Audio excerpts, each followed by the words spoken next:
Okay, well, hello everyone again, and it is my pleasure this evening to introduce our main speaker, which is Donna.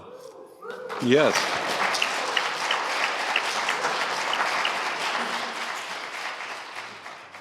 Donna, alcoholic. Sobriety date is 8/31/98. And my sponsor's name is Billy. He just celebrated 50 years. And his sponsor's name is Roger. He just celebrated 60 years this year. And my home group is the Thursday night women's meeting. It's called 12 Steps Away. It's at the Thai Club. If you're in the neighborhood, drop by. We also have a room where the kids can play too. There's a lot of women there that need to bring their children to the meeting so they can get a meeting too. And all those things were important to me. And I want to say happy birthday to Leslie for her 2 years. And welcome to the new people. I hope you hear something here that makes you want to come back to another meeting. And today's also my mother-in-law's birthday. She passed away suddenly earlier this year. She passed away on Founder's Day. So we'll never forget that date. But today was her birthday too. So I want to say happy heavenly birthday to Pammy. She was a wonderful mother-in-law. I used to tell her, you're my favorite mother-in-law ever. Just sucking up, I know. She was cool though, she was super cool. So, Keith, thanks for asking me to come. This is kind of like a professional thing you guys got going on here, man. Like I said, I'm going to meetings down at the Thai Club. We got popcorn and cake, right? It's nice, the church is really nice. Almost too nice, right? Like, you're sure you're supposed to be in here? Like, I like the view too. Anyway, like I said, my sobriety date's August of '98. I just celebrated 27 years, and nobody is more surprised than me than that. I didn't really want to get sober. It wasn't my plan. I guess God had other plans, and at that time, if you would have said something about God having other plans for me, I would have, probably said some choice words and walked away because I wasn't really hanging out with God too much at the time. And so I was born in California, and that doesn't make me alcoholic, but I thought that it used to. My dad was an alcoholic, and I used to think that that's why I was an alcoholic too. And today I don't really believe that. I believe that I was an alcoholic, and I would have been an alcoholic whether I was born in California, whether my dad was, or anybody. I just got the card, and my brother was not an alcoholic. And I used to blame all my drinking on my dad. And it was pointed out to me in my first 4-step that me and my brother were raised in the same house, and he didn't get the alcoholic card. He's a normie. He does the right thing because it's the right thing to do. And he pushes the shopping cart back because it says, please return cart here. And he didn't have to destroy his life and burn it to the ground to learn all these things. And I asked him one time, I go, how do you know all this stuff? And he's like, Mom taught us all that stuff. And I'm like, where was I? And he's like, you were there. I was like, I don't remember any of that. I guess when I started drinking, all that went out the window. And I was thinking about my mom today, I guess because I was thinking about Pammy too, but she's been gone quite a while now. She passed away in 2008, but she got to see me sober for 9 years, which was a blessing. It's one of the best things that AA has ever given me. But she did something that was really quite spectacular, which I didn't think at the time was, but now looking back on it, and every year I think about this, is it takes more courage than I would ever have thought, more fortitude, that my dad used to get drunk and beat her. And he would hit her and hit my mom. And I don't mean like just smack her. I mean, he hit her a lot. And I knew for a long time that probably she was going to end up in the hospital or dead. And she saved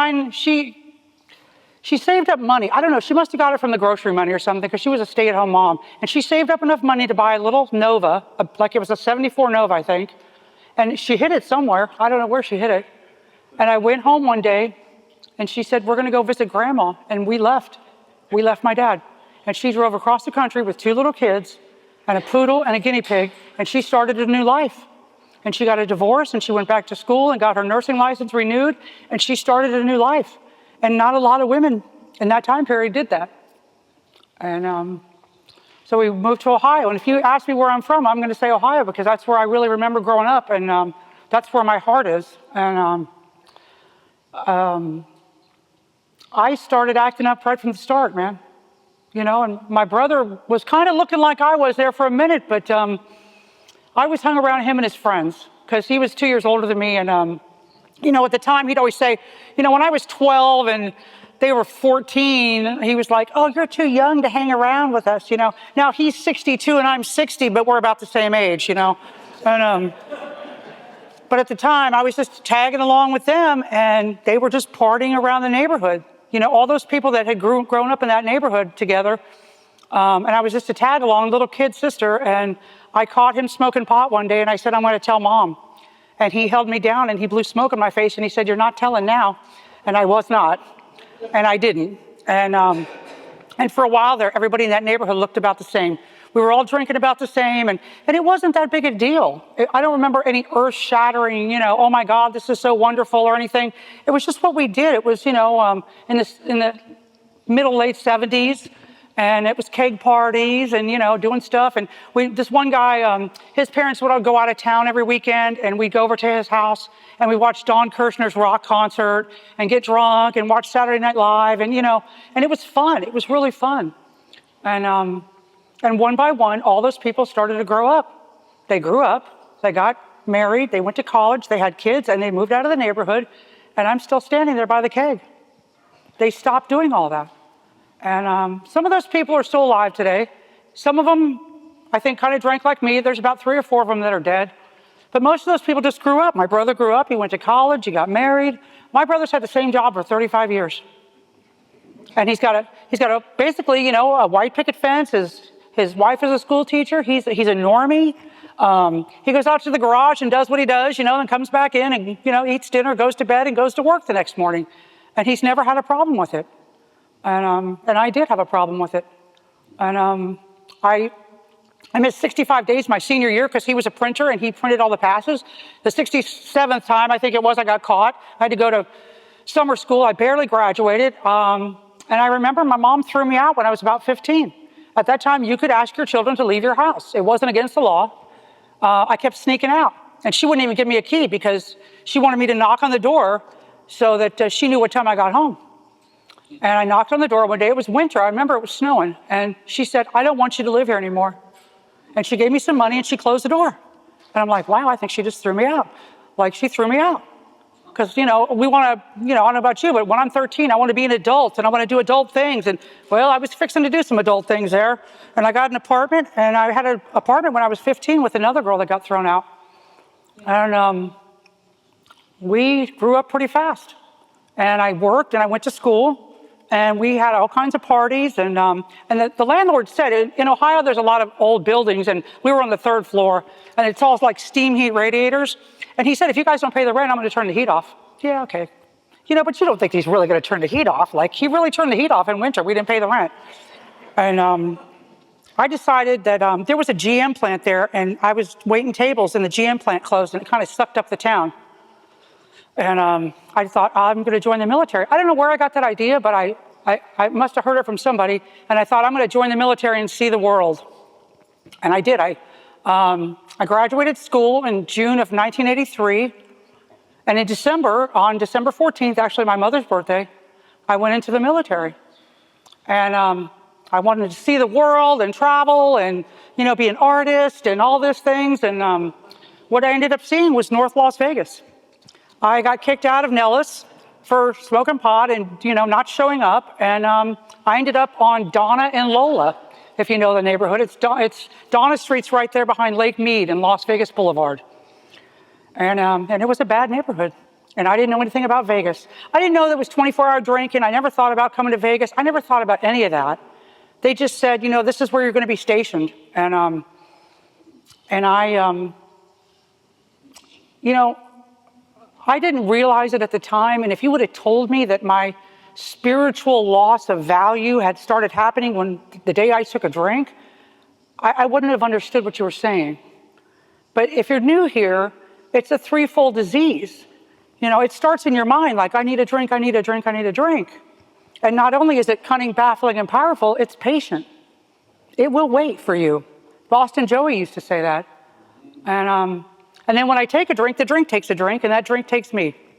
And I start doing things that my mom did not raise me to do. And that's what I was doing. And I'll do whatever alcohol tells me to do. And I'm sure you all have had many similar experiences. I'm not a big criminal. I never went to prison. I wasn't in, gunfights or car chases, or I'm just I'm a drunk. I'm a fallen down drunk. And when you're a fallen down drunk and you're alone in a bar, things happen. Things happen. And I'm trying to clean it up a little bit here because it's,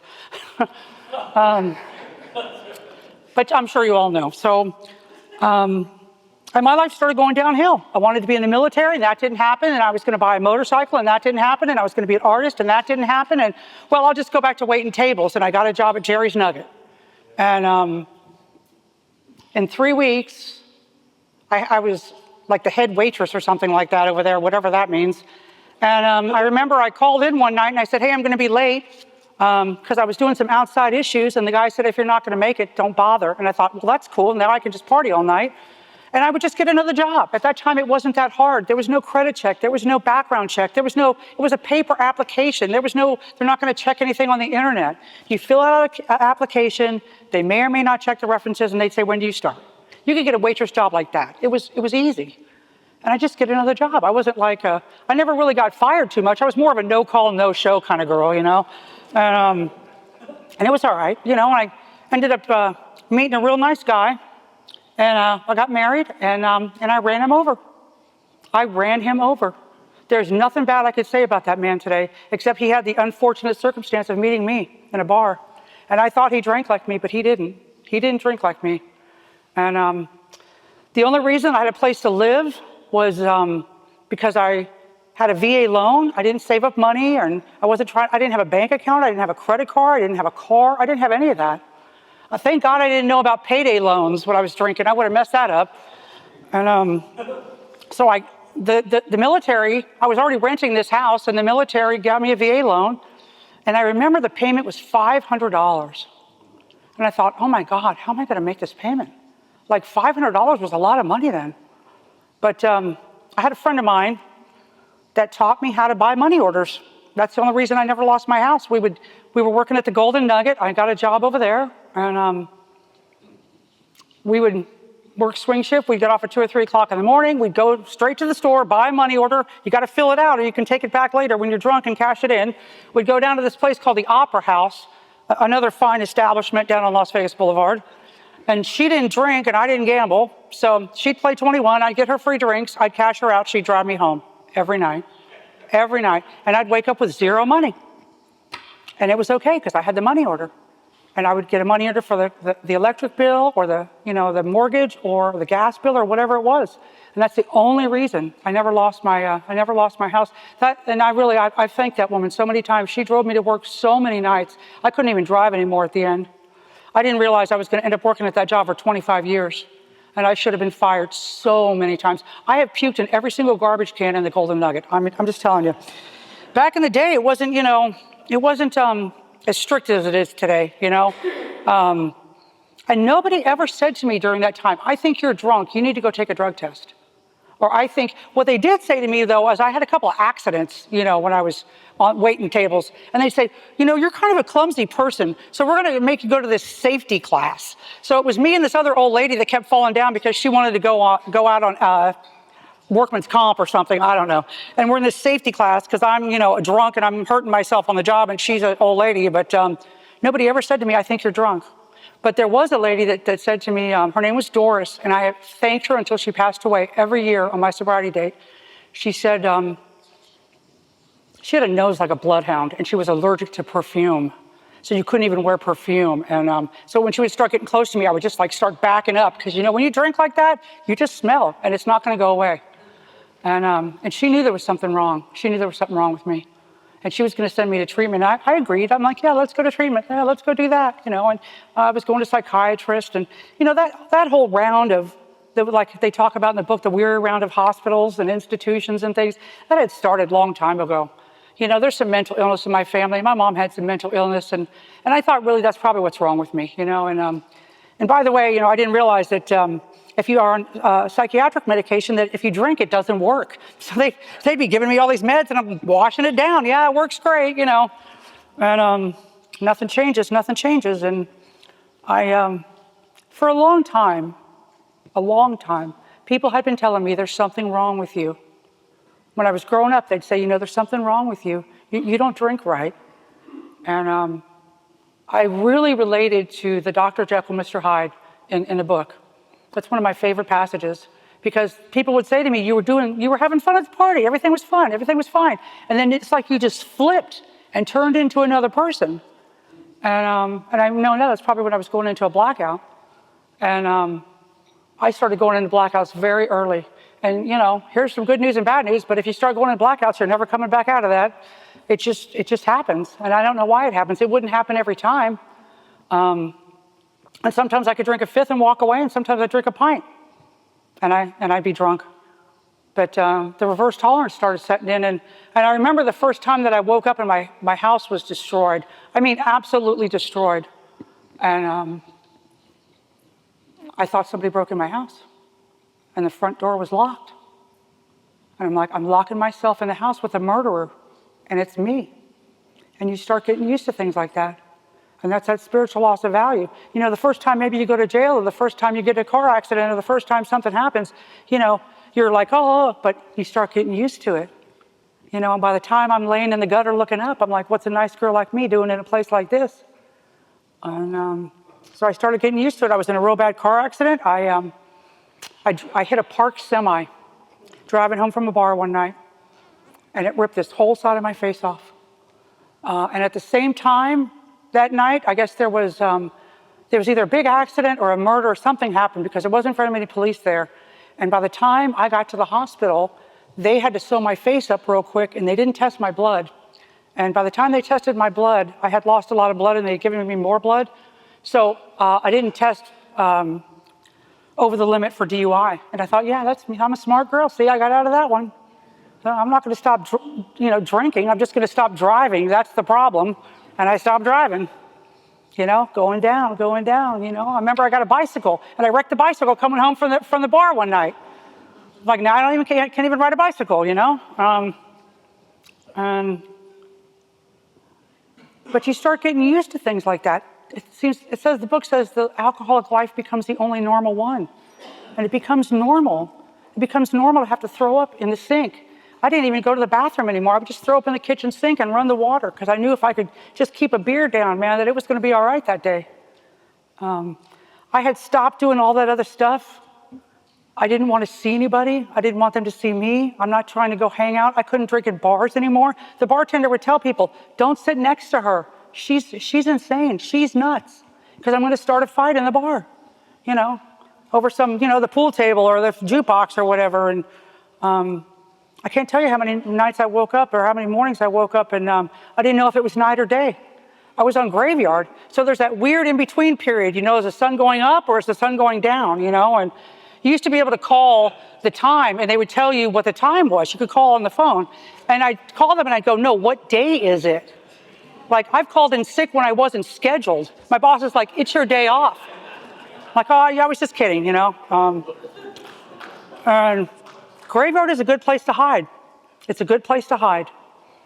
If that's what you're trying to do. I didn't think that's what I was trying to do, but I guess it was. And, I always wondered why my mom never took my dad to Alcoholics Anonymous.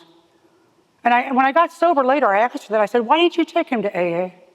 It was in the, I don't know, whatever it was, 71, 72, whatever it was. There must have been AA out there by then. And she said it never came up. It just never came up. And I can tell you, if you're lucky enough to be sitting in this meeting, if you are lucky enough to be in an Alcoholics Anonymous meeting, you've hit the jackpot. Dick Tucson used to say that. That's the jackpot too. Dick Tucson used to say that. If you're lucky enough to be in an AA meeting, you're one of the luckiest people ever. I've walked over to central office before to go pick up literature, and there's people sleeping in front of central office, the old central office down on 15th, drunk, and the door is right there. And they can't find the door. They can't find the door. But in the summer of 98, I wasn't feeling too lucky about trying to be in AA or any place else. I ended up at West Care Detox. It was one of the only games in town at that time. And it's not a fancy treatment center like they have today. I guess they had fancy treatment centers there at that time. I didn't go to one, but I ended up at West Care. And it's a low bottom indigent detox. It's where they take you if you're drunk on the street, if they have to scrape you off Fremont Street, or, your wife throws you out, or your husband throws you out, or it's free. There was a bill. I did pay the bill. Actually, my first sponsor suggested that was the first amends I was going to make, was to pay that bill at Westcare. I think it was $268. But I didn't know that that was a treatment center. What happened was a police officer, was coming to my house several times a week for domestic violence things. I'm calling the cops on him. He's calling the cops on me. The neighbors are calling the cops on both of us. And his name was Tim. We were on a first name basis by then. And he said to me, I'm tired of coming to your house. You got to do something about your drinking. And I said, what do you want me to do, Tim? And he said, I want you to go to Salvation Army. And I called over there, and they didn't have a bed. You had to call back every day. And the day that I called, the last day I called, and I said, do you have a bed? And he said, call back tomorrow. And I said, I'm not calling back tomorrow. I can't call back tomorrow. I got a half a fifth of vodka and some pills staring at me. I'm not calling back tomorrow. And I must have started cussing him out or whatever I said. And he said, why don't you just go to Westcare? And I said, what's that? And it's a mile from my house. It's exactly a mile from my house. I still live in the same neighborhood. It's a mile. And I never knew it was there because I didn't want to get sober anyway. And I still didn't want to get sober when I called over there, and she said, yeah, I got a bed. Come right now. Now, in August, if you've been around here for a while, you kind of know there's a pattern here. When it gets really, really hot or really, really cold, those places like that fill up because people want to get off the street. And, no one's going to get sober right around Christmas or anything like that, but they're going to start coming in, February, March, after Super Bowl. But it was the end of August, and it was really, really hot. And I didn't realize how lucky I was that they had a bed. I said, do you have a bed? She said, yeah, come right now. And I'm like, well, I didn't mean like right now. I'm not like right now. And I made a phone call to one of the only friends that I had left, and she came within 5-10 minutes. If I know that it's seconds and inches. There used to be an old speaker named Norm Alpe, and he used to talk about seconds and inches. If it would have been 2 seconds this way or 5 minutes that way, I probably wouldn't be sober. And I didn't know that you couldn't smoke in there. And I didn't know that Alcoholics Anonymous came through there. I wouldn't have gone. I had made some half-hearted attempt at going to AA before, and I got a book I didn't read, I got a sponsor I didn't call, and I drank. And I'm like, see, that doesn't work. And it does work. I didn't understand what was going on here. I thought you just go to the meeting and then go home, everything's fine. That's the tip of the iceberg.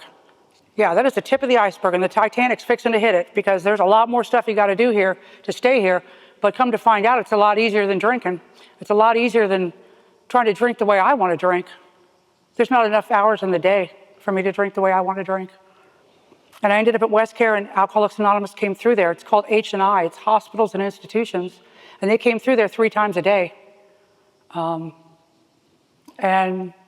the meetings were mandatory. They'd say, if you don't want to go to the meeting, then pack your stuff and get out, because we need that bed for somebody that wants to live. And I would go to the meeting because I was scared. About the second, third day, I was just scared enough that I knew what was going to happen again.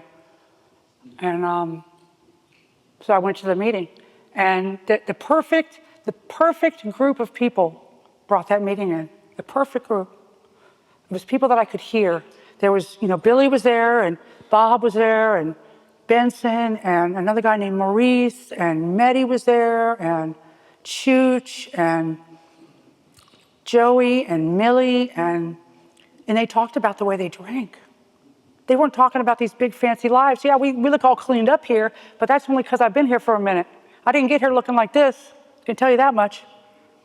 And they talked about the way they drank. And I started to relate. I think that's one of the most spiritual things that can happen to you in the beginning, is that you start to relate, you start to identify instead of compare. Because I can compare my way out of everything. I'm not like any of you here. We all come from different places and different faces and everything's different. But we're all sitting in the same room.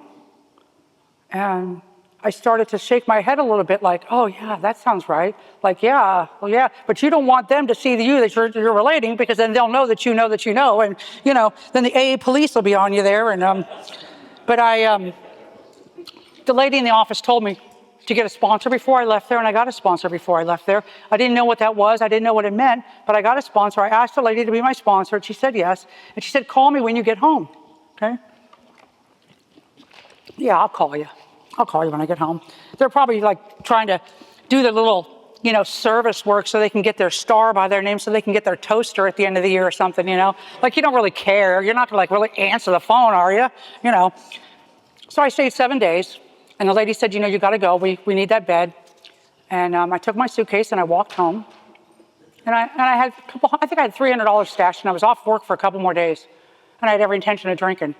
And I remembered she said, call me when you get home. And I'm like, okay, I'm gonna call. And then she won't answer the phone. And I'm gonna say, well, you didn't answer the phone, so I drank. Like I need permission to drink now. And she answered the phone. And she said, can you meet me? Can you not drink between now and 7 o'clock and meet me at this meeting? You can drink tomorrow. And I thought, okay, well, AA chick told me I can drink tomorrow.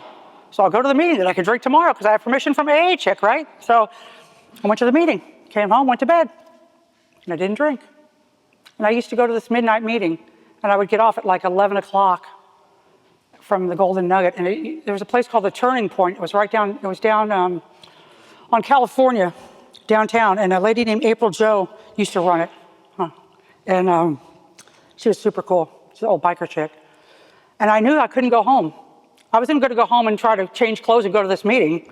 I would just go to the meeting. I'd go straight to the meeting and I'd watch them guys play pinball, beat the pinball machine up for half an hour or an hour, and then I could go home after the meeting.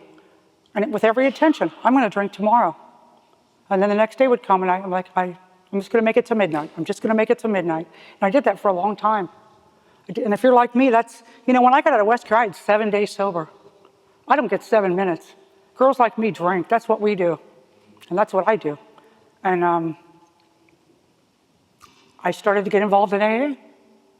I started getting coffee commitments and being voluntold and showing up. And there's 900 meetings a week in this town. Like, I don't remember how many there was when I got sober, but it was a lot. And they're all over the place. You just don't know they're there. It's like the secret society, There was actually a meeting 2 blocks from my house that had been there for 35 years. I used to drive past it every day. That's the meeting where I got the book. It was right there. It was right there. God was like, here you go, here you go.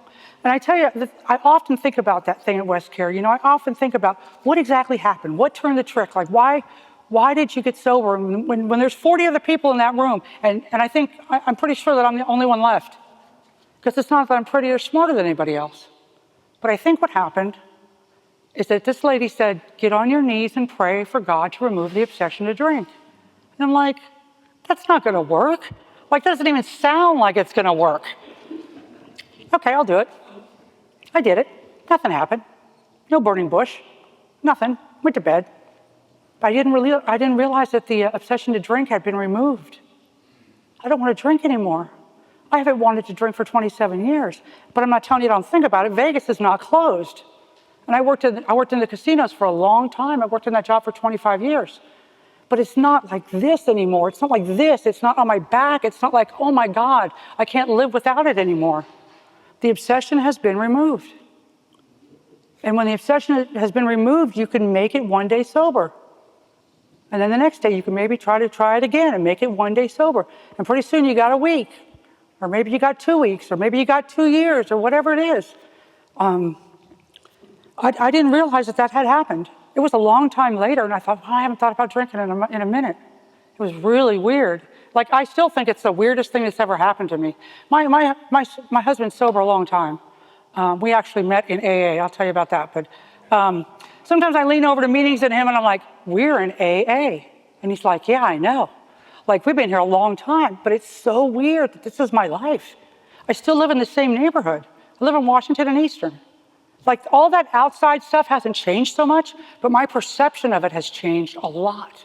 It doesn't look so bad anymore, And so I think I had 40, 50 days or whatever it was. And this lady said, why don't you meet me over at this meeting? At Stairway 2, they used to have a speaker meeting. And I met her over at this meeting, and I ended up getting my 60-day chip.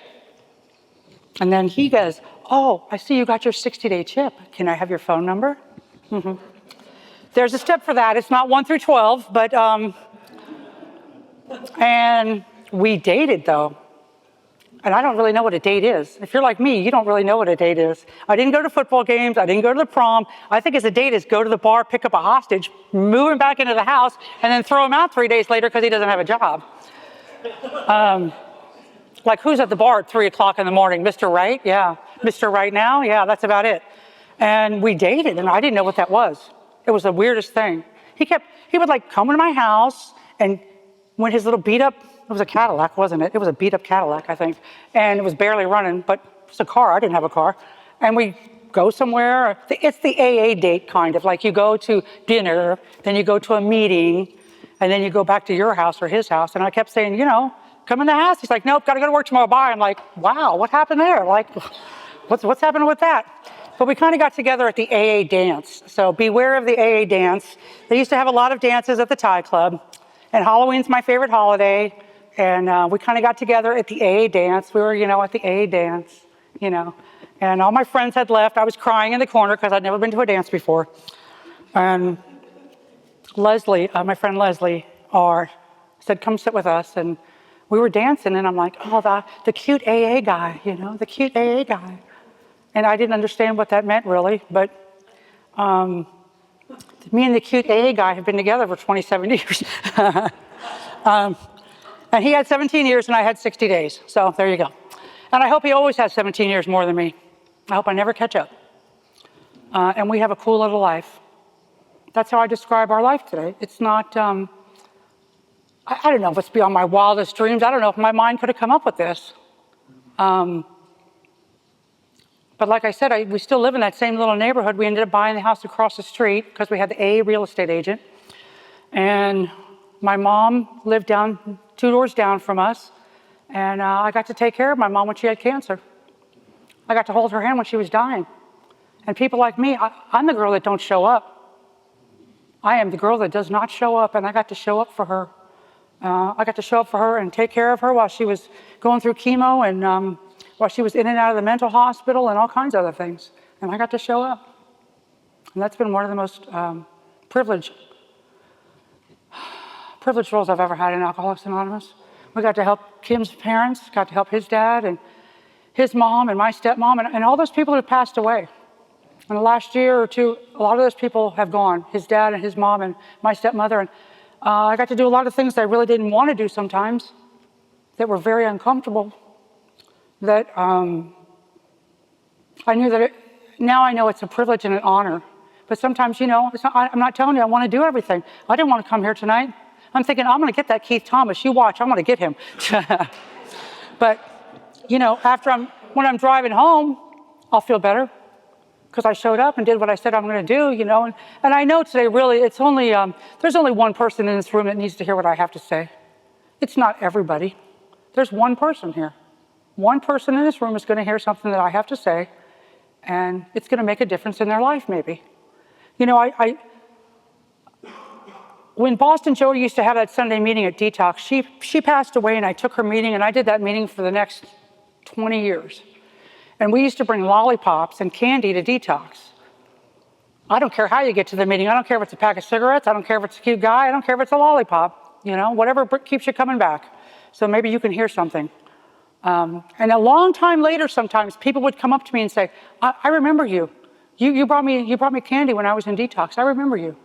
No, not so much anymore because WestCare has been gone for a long time, but I seem to have found my niche in Alcoholics Anonymous. And, there's a nut for every bolt here. I'm telling you, if you don't like one meeting, go to another one. We have a choice here. We used to go visit his mother up in Oregon, and we had to drive 40 miles to go to this meeting in the winter sometimes, right? And people will go, oh my God, how do you stay sober in Las Vegas? And I'm like, we had a choice here. How do you stay sober with 1 meeting or 2 meetings a week and you got to listen to the same 10 guys the rest of your life? That doesn't sound great. And we got a choice here, So I do the hotline too. I do the hotline once a month, and people are always shocked when I say there's 900 meetings a week. Well, I don't know if there's a meeting by my house. I'm like, there is. There's a meeting by your house. There is. So I do like H&I, and I ended up going to Clark County Detention Center for a long time. And I met a girl down there that asked me to sponsor her, and I've been sponsoring her for 25 years. She ended up in Smiley at the Women's Correctional Facility. She's got double life, no parole for doing something she did when she was drinking. She didn't wake up that day and say, I'm going to break my mom's heart, and I'm going to get double life, no parole, and I'm going to spend the rest of my life in a city where I don't know anybody. And she's gone back in and out a couple of times, and I can't blame her. I don't know if I was doing double life, no parole, that I'd be like, yay, let's go to AA, But she's sober right now. And after Kim's mom passed away in June, we had been kidding around for a long time about going to Ohio, and Kim's mom, she was like a pistol, man. She was like painting the house by herself and bowling and doing all this stuff. I had no idea she was going to pass away that quickly. I thought she was going to live to be 100, honest to God. She probably was going to outlive us. But she passed away, and I said, well, what's keeping us here now? And Kim and I decided that we were going to make a move to Ohio. I haven't had Christmas or Thanksgiving with my brother in a long time. And he's got, like I said, he's got 4 kids, and some of them have kids. And not that I relish going back there in the wintertime, but I miss the green, I miss the hometown USA kind of feeling, and I miss being around family. So, believe it or not, we're going to actually have retirements, and we're going to have enough money to be able to buy a house there and do what we want to do, I ended up quitting the Golden Nugget in 2015. I hurt my shoulder. I was lifting trays, and I hurt my shoulder, and I was out for a while, and I had been thinking about quitting there for a long time, but I was scared to leave because I had really good insurance, and it's a union job. I'm not going to be like, I'm just going to quit my job because I don't like it anymore. And I didn't come from that school of thought growing up. And one day I was in school too. I love archaeology. I love history. I love Egypt. And I was going to archaeology school and anthropology, and I found out that I knew that there was a museum a mile from my house, like right across from West Care in Samaritan House, but I for some reason it didn't click in my mind, and they opened an Egyptian exhibit there, and I saw it on a little newspaper clipping, and I went up there to go see it, and there was a big sign in the lobby that said, do you want to volunteer? I'd never volunteered anything in my life except for, being voluntold in AA, and I started volunteering there, and I really, really liked it. And after that shoulder surgery, God removed me just long enough from that job that I said to Kim, I don't want to go back. I don't want to go back there. And he said, if you want to quit, quit. I said, I'm going to ask that lady at the museum for a job. And it took all the courage I had, I swear. I hadn't filled out a job application or anything in so long. And I said, hey, can I have a job? And she said, I don't have a job, but if I did, I'd give you one. And I said, okay. So I asked her. I felt better that I asked her. And the next week she said, I have a job for you. And I said, oh, what is it? And she said, do you want to learn how to clean taxidermy? And I was like, what? You mean like dead animals? And she's like, yeah. I go, okay. Yeah, let's do that. It was like $10 an hour. And I'm like, okay, I don't know what you're talking about, but we'll do that. And I learned how to clean taxidermy. And I've been there, I was there 3 years as a volunteer. I've been there 10 years. I repair taxidermy. So my brother calls it the dead zoo. And he's, how's the dead? So I'm like, everybody's quiet. Nobody's complaining. And I love it. I was an art student. I get to use all my sculpting skills and my painting skills. And I absolutely love it. I love history. Like I said, I love being at the museum. There's 500 kids a week that come through there. I don't like that so much, but on field trips. And I really love this job. I got a new career at 50. I always had this morbid fascination with death, which I found out later you could turn it into a career field. So I love it there. I'm gonna miss all the people at that museum. But there's another museum that I really am in love with in Cincinnati. If you've seen the new Superman, it's the Hall of Justice in that movie. It's a real place, and it's a beautiful, beautiful museum. I don't know if I can get a job there. I don't know if I get a job anywhere, but I know that if I do the footwork, God's going to work it out. He's going to work it out, man. I could fill out a job application. I could pass a drug test. I could pass a credit check. Oh, shut up. My credit's really good. Yeah. Kim's not even dragging me down right now on my credit check. I know. But, I mean, you can do whatever you want to in Alcoholics Anonymous, good or bad. You can do whatever you want. And I mean, you can do some shady stuff here too. If you're willing to pay the price. My threshold for emotional pain is so small now. I used to be able to hate people's guts. I'm like, I hate your guts. And now I'm like, I don't know if it's because I'm getting older or I'm just turning into a marshmallow or what, but I just don't like it anymore. I don't like that any emotional turmoil. I just want a cool, peaceful little life. The bills are paid. I got a couple dogs, a couple motorcycles, sponsees. It's an AA house. I got many, many, many friends in Alcoholics Anonymous, and I know that we'll make many, many friends there. I'm going to go there and try to find some girls to sponsor. I love sponsoring people. I love the book. I'm for some reason, I guess it's because I love to read and I love history, I am a book nerd. Like, you can ask the girls I sponsor. Like, it's all the history and all that. They're like, oh my God, how much stuff are you going to tell me today? Just get on with it. I love it. I just absolutely love it. I want to know why we got here, how we got here, who's involved, and why is this like this, and why do we say this prayer, and why don't we say that prayer, and why is this? It's just, the more you read about Alcoholics Anonymous, the more me, I'm absolutely convinced that this is divine providence. It couldn't have happened any other way. Those two guys couldn't have made this up. Just like it was divine providence that, I ended up in West Care Detox that day. I couldn't have orchestrated that if I tried. I couldn't have orchestrated the way my life is now. I have a man that I absolutely love, and I'm not saying the first 5 years we've tried to kill each other a few times.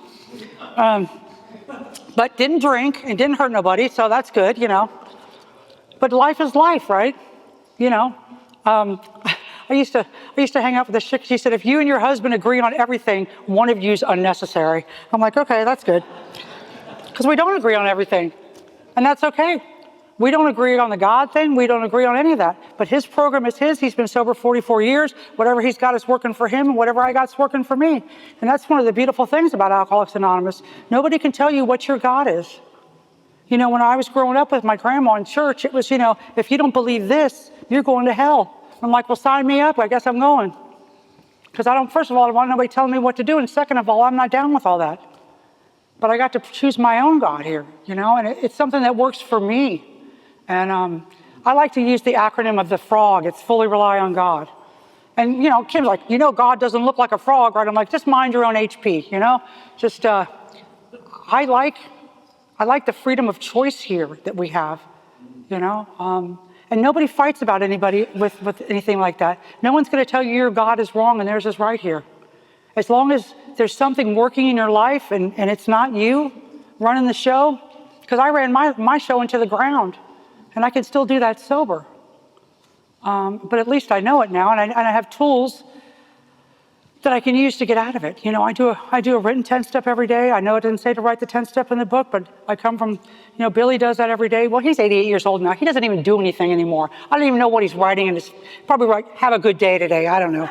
But, what are you going to do when you're 88? I don't know. But I love to write. I write every day. I read something in the morning every day. I pray twice a day. That's the way they told me how to do it when I got sober. I didn't know it was negotiable.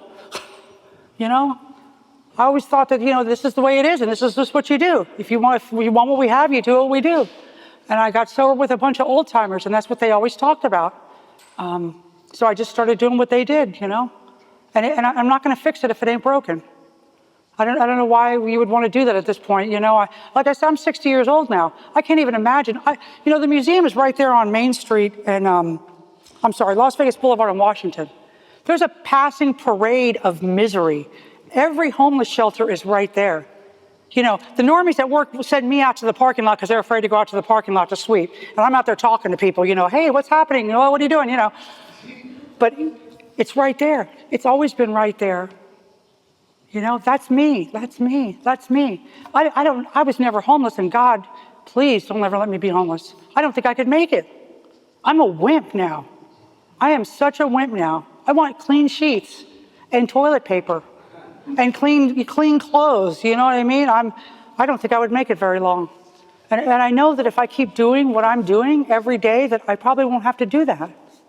But it's every day, you know? And the people that leave here leave because they stopped doing what they were doing in the beginning. It's the same old story. You stop going to meetings, you stop praying, you disconnect yourself, you separate yourself. You know, and when you separate yourself from the fellowship and people, you separate yourself from the fellowship and the sunlight of the Spirit. And pretty soon, a drink sounds good. Your mind will convince you. My mind is a liar. My head is a liar. It still is today. It'll tell me things that are not true, And that's why I have a sponsor. And I talk to him, and I talk to my sponsor, and I talk to my girls, and run things past them. Hey, does this sound right? They're like, no, you're insane. Stop doing that. So I love Alcoholics Anonymous, and I know that sounds cheesy and corny, like the back of a cereal box or a milk crate or something like that, but I really do. And it was the last thing I wanted to do, was get sober. It was the last place on earth I wanted to come, but it's the best place I've ever been. So thank you for letting me share.